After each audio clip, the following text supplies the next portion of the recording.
Sergei Lavrov, en una entrevista con el periodista estadounidense Tucker Carlson, dejó claro que la eliminación de las sanciones occidentales probablemente no será la principal condición de Moscú para alcanzar un acuerdo sobre el conflicto ucraniano. Al responder a una pregunta, Lavrov señaló que en Rusia muchos desearían plantear esa exigencia, pero destacó que las sanciones han jugado un papel inesperadamente positivo. Estas han obligado al país a confiar en sus propias fuerzas y fortalecer los lazos con los estados amigos que no mezclan la economía con la política. Hemos aprendido mucho desde que nos impusieron las sanciones. Como dice el refrán, todo lo que no nos mata nos hace más fuertes. Nunca podrán destruirnos, enfatizó el ministro de Asuntos Exteriores de Rusia, Sergei Lavrov. Cabe recordar que anteriormente *Svobodnaya Presa* observaba que, para algunos actores rusos, el comercio con Occidente parece ser una tarea más prioritaria que la defensa de la soberanía nacional. El diputado de la Duma estatal, secretario del Comité Central del Partido Comunista de la Federación Rusa KPRF y doctor en ciencias políticas, Sergei Obukhov, señaló abiertamente a aquellos que se sospecha están dispuestos a anteponer sus intereses personales a los nacionales. Como ejemplo, mencionó a dos oligarcas cercanos al poder, Vladimir Putin y Oleg Deripaska. Ahora, en un tribunal londinense, están resolviendo sus disputas, mientras plantean ante nuestro adversario geopolítico cuestiones que son clave para el sistema económico y político ruso, indicó Obukhov. Se desconoce qué detalles podrían salir a la luz durante este juicio. La estructura de propiedad, que alguna vez fue de propiedad colectiva, y que luego pasó a manos de oligarcas, sigue siendo un misterio. No se puede descartar que surjan nuevos aspectos que puedan convertirse en base para nuevas sanciones. El níquel y el aluminio son recursos estratégicos que constituyen la riqueza nacional de Rusia. Es evidente que estos oligarcas están extremadamente interesados en la eliminación de las sanciones. En este contexto, cabe recordar las palabras de Gennady Zyuganov, quien mencionó que incluso en el marco de la operación militar especial, algunos de ellos continúan comerciando a través de la línea del frente. Probablemente, Lavrov se refería a estas personas, especialmente cercanas al poder, en su entrevista. Los expertos afirman que, a pesar de la aparente distancia de la política, los procesos económicos están estrechamente relacionados con el sistema político. La distribución del presupuesto y los gastos clave a menudo sirven a los intereses de ciertos grupos de influencia, mientras que las regiones con frecuencia son entregadas al control de grandes corporaciones. A primera vista, esto podría parecer solo actividad empresarial, pero en realidad, las estructuras corporativas y políticas están profundamente entrelazadas. Sus representantes abogan activamente por la eliminación de las sanciones, ya que no solo ejercen presión económica, sino que también están estratégicamente dirigidas a dividir a la élite. El objetivo de tales medidas es claro: provocar descontento entre las figuras clave del entorno del presidente y motivarlas a influir en el rumbo político del país. Parte de la élite, con los dientes apretados, sigue soportando tanto la operación militar como los intentos de Rusia de desafiar el orden mundial establecido, donde se le percibe como una periferia rebelde del centro de influencia global. Estas personas, que en su interior añoran los tiempos en que eran recibidos sin obstáculos en las capitales europeas, sueñan con restaurar el statu quo. Para ello, les es más importante lograr la eliminación de las sanciones que defender los intereses nacionales. 30 años bajo los lemas del confort y los valores liberales, el país siguió un camino donde su destino estaba predeterminado. Para estas élites, el patriotismo siempre cedió ante los bienes materiales. Solo cuando la presión sobre la oligarquía alcanzó su límite, comprendieron la necesidad de apoyar la operación militar y el desafío al orden global, entendiendo que no había otro camino. El ministro de Asuntos Exteriores Sergei Lavrov expresa una posición que, según los expertos, es completamente razonable.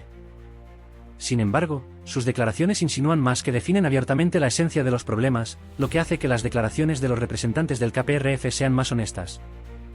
Leonid Krutakov, profesor del Departamento de Ciencia Política de la Universidad Financiera bajo el gobierno de Rusia, explicó en una conversación con periodistas las razones de las divisiones dentro de la clase gobernante del país en temas de soberanía. Según él, muchos miembros de la élite colocan su bienestar financiero personal por encima de los intereses del Estado. Esta división queda claramente reflejada en la historia cuando Alexei Kudrin, exministro de Finanzas, propuso al presidente Vladimir Putin reducir la tensión geopolítica para acelerar el desarrollo económico del país. La respuesta de Putin fue categórica: no vamos a comerciar con la soberanía. Aquí radica la raíz del conflicto dentro de la élite rusa. Algunos están dispuestos a sacrificar parte de la soberanía del país a cambio de recuperar el acceso a instrumentos financieros extranjeros, mientras que otros consideran esto inaceptable. En este contexto, se libra una lucha, tanto administrativa como estratégica, conocida como la Batalla de las Torres del Kremlin. ¿Quiénes son esos mercaderes de la soberanía y qué los motiva? Los expertos señalan a las instituciones financieras, para las cuales el sistema crediticio global fue la base de su existencia. Este modelo es atractivo por su falta de responsabilidad, las consecuencias dentro del país son cubiertas por garantías y riesgos extranjeros. Al final, el principal beneficiario y garante es el sistema de la Reserva Federal de I. Yuyu, respaldado por el poderío de la máquina militar estadounidense. Para muchos de los que se formaron en los 90, ese mundo les resultaba cómodo y favorable. Su enfoque hacia la gestión económica tiene sus raíces en esa época, cuando la matriz clave era la división, la privatización y el traslado de activos a paraísos fiscales. Este mecanismo se ha convertido en parte de su mentalidad, y abandonarlo para ellos sería como reescribir su propio código. Este conflicto refleja el choque entre dos enfoques fundamentalmente distintos, el modelo globalista, que exige renunciar a una postura soberana, y el curso nacional, orientado a preservar la identidad. Cuando las visiones sobre el futuro se dividen y el acreedor impone sus reglas, la elección es inevitable, o someterse o rechazar esas condiciones. Hoy, Rusia se encuentra en este cruce de caminos. Algunas fuerzas dentro del país siguen empujándola hacia el acreedor, hacia el sistema de la Reserva Federal de I. Yuyu. Mientras que otras afirman que la identidad nacional, la singularidad y la soberanía son más importantes que cualquier beneficio financiero. Y si el mercado global actúa en contra de nosotros, es necesario crear nuestro propio sistema que funcione en nuestros intereses. Pero, ¿por qué muchos oligarcas prefieren la protección occidental, incluso cuando ya han demostrado su disposición a confiscar sus activos y aplicar sanciones personales? ¿Acaso dentro del país sus activos y posición no pueden estar más seguros? Los expertos apuntan que no se trata solo de los hábitos formados en los 90, sino también del miedo al cambio del sistema. El modelo occidental todavía les parece más comprensible y predecible, a pesar de los riesgos evidentes. Allí, durante décadas, se sintieron parte de la élite global, mientras que en su país, la nueva realidad exige otras reglas que no son familiares ni cómodas para todos. La psicología de quienes están acostumbrados al modelo occidental es tal que suelen creer que nada malo les sucederá a ellos personalmente. Esta creencia está respaldada por su historia de éxito en los 90, cuando se acostumbraron a orientar sus intereses hacia el mercado global, donde los intereses de los actores financieros se colocan por encima de los nacionales. Este enfoque se ha convertido en su sistema básico de toma de decisiones, y el mundo fuera de este sistema lo perciben a través de estereotipos. Todo lo que no encaja en este esquema es, para ellos, o primitivo o incluso hostil. Entre estas personas, puede que haya quienes estén dispuestos a vender su patria por dinero, como el personaje de un cuento famoso, pero la razón principal es esa matriz de pensamiento profundamente arraigada. En su sistema de evaluación, lo bueno está relacionado con el mercado financiero y la Reserva Federal de I. Yuyu, y lo malo es todo lo que exige renunciar al sistema financiero global en favor de un modelo soberano de desarrollo. No se descarta que este enfoque alguna vez también haya sido característico del presidente, ya que él proviene de esta élite. Este conflicto interno obstaculiza la toma de decisiones sistemáticas, y por eso la política rusa a menudo parece contradictoria: 2 pasos a la izquierda, 2 pasos a la derecha, 1 paso adelante y 1 paso atrás. El proceso de construir un nuevo modelo requiere tiempo y dolor, y mientras tanto, el país sigue buscando su camino.